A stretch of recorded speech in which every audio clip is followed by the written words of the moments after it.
Hi y'all.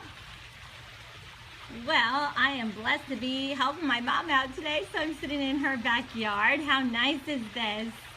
Isn't it beautiful? She's got some flowers blooming. Hi Megan. Look at my mom's pretty pool. Rhonda, look at this. Isn't it pretty? She's got flowers out here and it's just beautiful. So, hi Grandma, look at this pretty backyard. So, hi y'all. I am so blessed to be at my mom's today. I'm just helping her. And it's awesome because Tuesdays are my day out of the office and I get to do other fun things. And today I'm helping my mom set up for some intensives, some future home experience intensives, which we're very excited about. The Titus home and what they are doing here to mentor people in home order and home health and restoring the dignity and sanctity of the home. So it is awesome to just think about how our home is a place of peace and love. Our home is a place where our human hearts are being formed and we're forming the hearts of our children.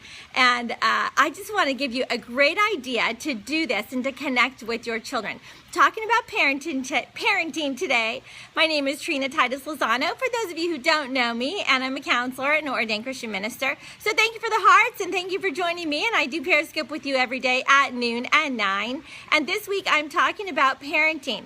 Today I want to specifically highlight a technique that I have used for many, many years and it works so well. And I use it on my grandkids even this week and it's been wonderful. I've got 4 kids, but they're all grown. 3 are married, so that makes 7 kids, and now 9 grandkids with soon to be 10. So it's really great to just use these techniques and to know that they work so well that I want to pass them on to you. This technique is specifically, I'm just going to use Jennifer Coolari's title for it. She calls it baby talk or baby play, actually, not baby talk, I'm sorry, baby play. And it's a great idea. Not baby talk. You don't want to use baby talk with your kids because you're training them in language. So you want to use real words and real language. But you do want to connect with them with what she calls baby play. And I love doing this. I've always done this and I love it. This is where you really talk a lot to your children about when they were a baby. And it's just a way to connect with them. It's a way that they feel loved and significant and secure when you get out baby pictures and you get out old videos or old home movies and you just sit and tell them stories about when they were a baby and they love that. It is a way to really connect. It makes them feel loved. It makes them feel wanted. It makes them feel really, it is brain food for them. What it does is it really stimulates this limbic bonding and it's truly brain food. They need it. Kids need this. Do you know statistics say right now that typically a parent is only having 7 minutes of actual connected conversation with their children. Only 7 minutes. Are you ready for this? A week. A week.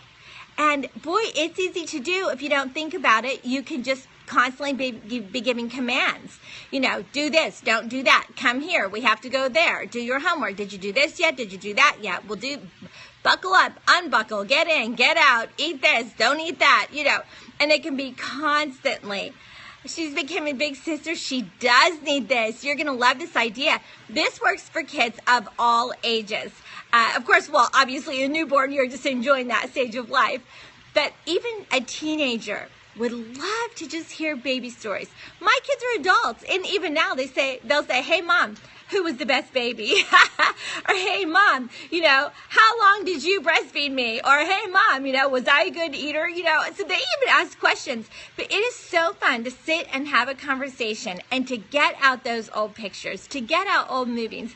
A couple days ago was Siblings Day. I don't know if that's really a thing, but National Siblings Day. And I think it's fun because it really promotes family bonding and sibling bonding. And it helps to see and to look back at old family pictures, to just continue to nurture the love, significance, and security that everyone needs. To know that, you know what? You have roots. You came from somewhere. You have a purpose. You belong. You're part of a family. And, you know, and even if you're adopted or even if there's extenuating circumstances that are slightly different, you have a story, they have a story, and they need to hear your story, and they need to hear their story. So connect with your kids. This is baby play. also what you want to do. You want to rub noses with them. You want to touch their face and their cheek, and you want to rub their hair. When you read them stories, don't make it a lesson. Don't make it a story lesson. Don't make it a teaching time, but connect with them. I mean, there's times that you can be teaching, especially if you're homeschooling, but I mean that connection time has got to be literally holding them, rubbing their head, touching their face, rubbing noses, talking about them. This is the way connection happens. And it needs to happen literally for like 10 to 15 minutes a day. Kids need cuddles. Kids need to be held. They need to be listened to. They need to be heard. They need conversation. Real special one-on-one time. I know that you're a busy parent. I know that you've got work to do and that you're part of a family. But if your kids get this connection, get the bonding and the attention that they really need, they won't act out as much. Because a lot of the acting out sometimes is really to just get attention. Even if it's negative attention, they just want that one-on-one attention. So just give it to them. Just give it to them. Do the baby play. See how that works for you. I had Anderson and Faith, and it was fun. Yes, this is the topic for the week. You've been off your mommy game. Well, girl, get back on. Get back on. It's always great to be encouraged and have new ideas, right? This baby play works no matter what age. You can have teenagers that still, you could come in and they could be, have their feet on the coffee table or whatever, and don't let the first thing you say to them when you come in is, get your feet off the table. Do this, do that, do this, do that. But when you get home from work, go over there and sit on the couch by them and put your arm around them and say, I'm needing a big hug, And if they resist you and push you away and say, Mom, get off me, get off me. Say, okay, and walk away. Don't sit there and try to talk them into receiving it. Say, okay, I was just thinking about how much I loved you. And by the way, take your feet off the table, whatever it is. But make sure, when you walk away, they're going to go, she is sweet. I do love her, even though I pushed her away. But if you stand there and you say, you shouldn't push me away, that's really rude, and I'm your mother, and I do this, that, and this for you, and I provide you with this, that, and the other, then it's just going to make them feel bad. Then they're going to walk away, and they're going to think, oh, brother, But you want that. You just walk away and then come back and give them another hug, or like my grandma does when we're praying around the table. At the end of the prayer, she'll reach down and kiss your hand, whether you want it or not. But the truth is you need it. You need it. You know what? Every age has its challenges, and every age has its lovely, beautiful, fun, wonderful things about it. I don't know that there's an age that is easier or harder, but parenting needs to be very strategic from the age of like 18 months until 5 years old. Very strategic. Boy, you really got to be on your game. So if you get off, get back on. Because that's the years that you're really training them. You're obedience training them. You're really planting those seeds so that they know that they are loved, significant, and secure. So those are really heavy-duty training years. That's why I don't recommend that both parents work during those years. They need some, but they need full-time training. So if there's a way that you can be the full-time caretaker and the primary influence in your kids' lives, those are the years that you really need to do it. It's important. And then after they're 5, if you would like to put them in school or something where you've got some time where you can go to work while they're in school, then you could do that. But up until 5, they really need this full-time care and training. You know what? It's true. The more children you have, you sort of feel like you get more spread thin, but when you're intentional, you can do it. You can do it when you're intentional. It's just a matter of, figuring it out and practice and you can do it. You can do it.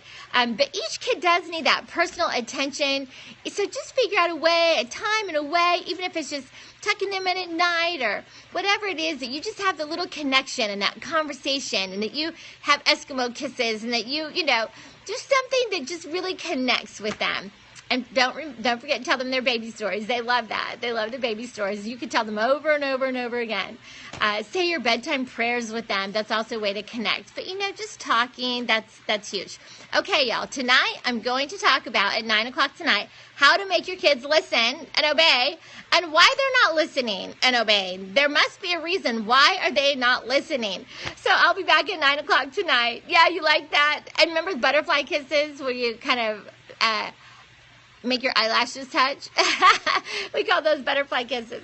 So those are fun too. But y'all, continue to connect with your kids today and let them know how much they're loved and tell them something about when they were a baby. Okay, y'all, I'll be back at 9. Bye-bye.